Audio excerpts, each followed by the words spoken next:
Well, good evening, friends. Mark Holmes here, and as always, I want to thank you all for watching, commenting, subscribing, and being part of the Jobu Sports Report. Without you guys and you ladies, this literally does not work. Hope you guys tune in tonight, 9 o'clock Eastern, for our live stream, where we get live here on our live stream. Let's face it, we definitely love getting live. That'll be coming up at 9 o'clock Eastern, and definitely this will be one of the topics here. Kyle Pitts. We're getting word that Jerry Jones has been talking with Kyle Pitts, of course, doing their due diligence. And I'm not sure this is something to make a lot of. We heard that Jerry Jones was definitely infatuated with Kyle Pitts, kind of the same way we heard that Jerry Jones was infatuated with Johnny Manziel. And we even heard draft day that Jerry Jones would do whatever it took to get Johnny Manziel in the fold. Well, including trading up for him, that didn't actually come to fruition. In fact, he was there for the Cowboys to take, and they instead took Zach Martin. Now, of course, the story is that Stephen Jones took the draft card away from Jerry and said, no, that's not what we're going to do it. But who knows? Maybe that's just folklore. But be that as it may, when we're looking at the draft from last year, not too many people thought there was any chance. In fact, they would say there was no chance in hell that CeeDee Lamb would fall to the Cowboys, but there he was. So it's good still to have a conversation, even if you do not have a chance to get him. And who knows how this draft is going to shape up. Stranger things have happened. And interestingly enough, Rich Eisen had him on his show today, on his podcast, and I want to bring you guys that interview because it's actually interesting because Kyle Pitts was talking about the Cowboys. Do you think Jacksonville should take you, Kyle? I don't know. That I don't have an answer for that. Sure you do. The answer is yes, Kyle Pitts. You could say, yeah, Jacksonville should take you. You know what I mean? I saw. I definitely think they should take me, but I can't control what happens on draft day. Of course you can't. But you can definitely control, I guess, who you talk to in a way. You might want to reach out to others, but the way it works is teams reach out to you to interview. How many teams have you interviewed with on Zoom, Kyle? I would say around. I haven't met with every team. Okay. I've met with most teams, and they've gone through my agent to set up meetings, but I haven't met all 32 teams. Okay, but you have done Zoom interviews, right, with them, or have you? Yes, sir. Okay, you have. Let's just, if you don't mind, tick a couple boxes. I know this is kind of like Fight Club, but it doesn't matter. Everyone will find out anyway at some point.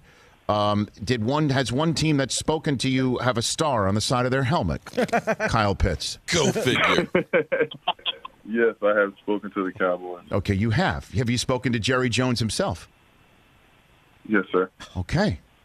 What can you share about that conversation? Because apparently he was, quote unquote, I don't know if you heard the report, infatuated with and by you, Kyle. Have you heard that report? I'd rather not read the press clipping. Okay. I feel like Coach Davis says, it's a rap. So, until the day comes, I won't, worry about that. Someone did call me and tell me about that, and it's kind of an honor for him to say that. And Dallas is a great team. If I have the opportunity to play for it, would be a great, thing. But you grew up in Philadelphia, right, Kyle? You're yeah. That's kind of, I would say, the oxymoron in me growing up an Eagles fan and then having have the opportunity to play for the Cowboys. So that'd be a hard time getting some of my family jerseys because they diehard Eagles fans. So that'd be something funny. So what happened in the Pitts household when the Eagles traded out of 6, Kyle? What happened in that household when that happened the other day? Actually, nothing. They're not, heavily into it to the point where it's like, we want you playing for the Eagles. They just want us, they're just enjoying the process like myself. So just seeing where all the chips fall, and if they didn't have traded back and I got the opportunity to play for the Eagles, it would have been a great thing. But Walsh, we're not stressing about it. We just letting the chips fall. I know you're not stressing about that. Of course, because you can't control it, and your family only wants the best for you. But you do realize that if they live in Philadelphia. Your family still? They live there? Still? Yes, sir. Okay. They're the only ones in Philadelphia who felt that way when the Eagles fell out of the 6th spot. You realize that, right? That they're the only. Yes, yes sir. Oh, my gosh. Have the 49ers reached out to you? Have you chatted with them? I talked to them once or twice. It wasn't that much, but okay. Yep. What about? Okay, so that's what we have. That Jerry Jones himself has actually talked to Kyle Pitts. Now, I got to tell you, this would be actually kind of interesting. Just follow me here for a second, because you remember Dallas Goedert, who was a tight end as well, who the Dallas Cowboys thought that we actually had a chance to draft. You'll remember that. And just before, we didn't think that the Eagles were going to take Dallas Goedert because, of course, they had what's his name? That they can't seem to get rid of. We didn't think they were going to take a tight end, but they took Dallas Goedert. So we had Dallas Goedert, the name Dallas, going to Philadelphia.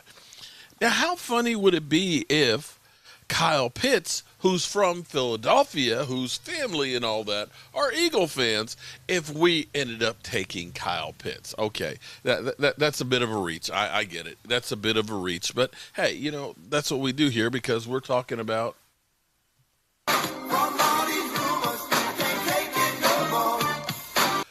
definitely talking about rumors for the Cowboys. Now, I will say that I don't believe that Kyle Pitts will be there. In fact, I almost want to say that I hope that he's not there for us. I believe he's going to be a great player. I won't dispute that. But if you are somebody who listens to me, and believe me, there's only a couple of you out there that do, as much as I love seeing our offense just go crazy, as much as I'd love to see Dak Prescott, literally break all the record books in points, in yards, in touchdown passes, and everything else, literally having this be a video game, okay? As much as I'd like to see that, I honestly don't believe that will be enough for us to honestly get to where I want us to be. And that's in the Super Bowl. It's going to take more than just scoring tons and tons of points. At best, the Dallas Cowboys were only about 4 points off of the NFL record for points. Maybe Kyle Pitts can improve us by 4 points. He can help in the red zone. Maybe.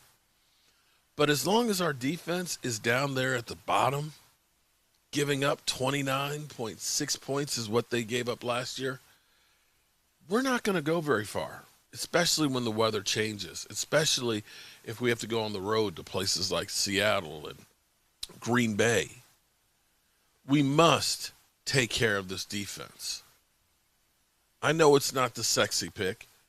It's not the great thing, but, when you build a house, the real work on that house, most people will never see.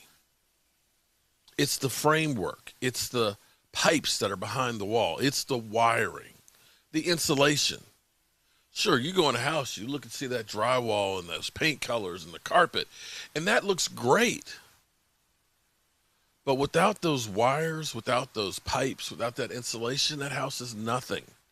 It won't work. And that, my friends, is what our defense is.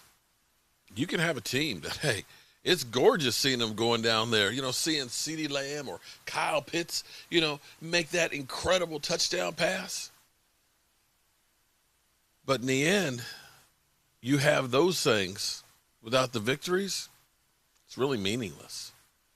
Now, I'll see you guys in an hour and a half for our live stream. I'm going to finish getting set up for it, but I had to go ahead and bring this in here. Jerry Jones has talked to Kyle Pitts directly.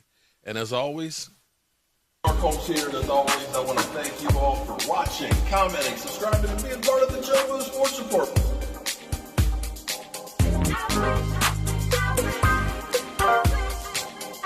You did one hell of a job, and the only thing else I got to say is